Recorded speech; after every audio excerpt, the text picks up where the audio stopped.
1 iyun Xalqaro bolalarni himoya qilish kuni munosabati bilan ana shunday bayram tadbirlaridan yana biri Ellikqal'a tumani maktabgacha va maktab ta'limi bo'limiga qarashli 24-sonli maktabgacha ta'lim tashkilotida ham ko'tarinki ruhda o'tkazildi.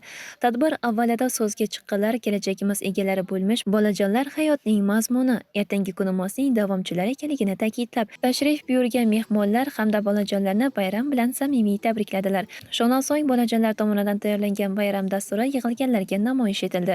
Bayram tadbiri o'zgacha shukuh va kayfiyatda o'tkazildi. Muhimi, qalblarida faqat musaffolik ufurib turgan bolajonlar yanada zavqqa to'lishdi.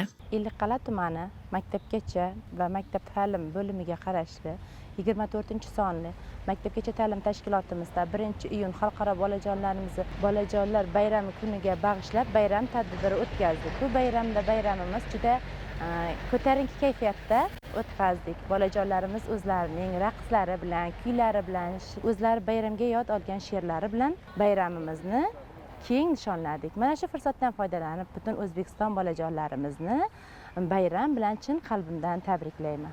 Bugun yurtimizdagi qaysi bir go'shasiga bormang, bolalarga ko'rsatilayotgan g'amxo'rliklarning guvohi bo'lasiz. Yosh avlodni jismonan va ma'nan sog'lom qilib voyaga yetkazish, farzandlarimizni milliy va umuminsoniy qadriyatlar ruhida tarbiyalash masalasi bugun davlat siyosati darajasiga ko'tarilgan.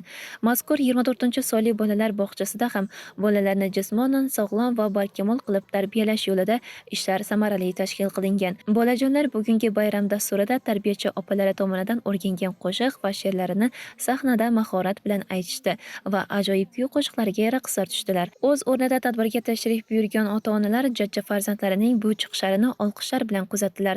Yurtimizda har tomonlama barkamol, saodatli farzandlar voyaga yetishi uchun ko'rsatilayotgan cheksiz mehr va e'tibor, yaratilayotgan sharoit va imkoniyatlarga har qancha havas qilsa arziydi.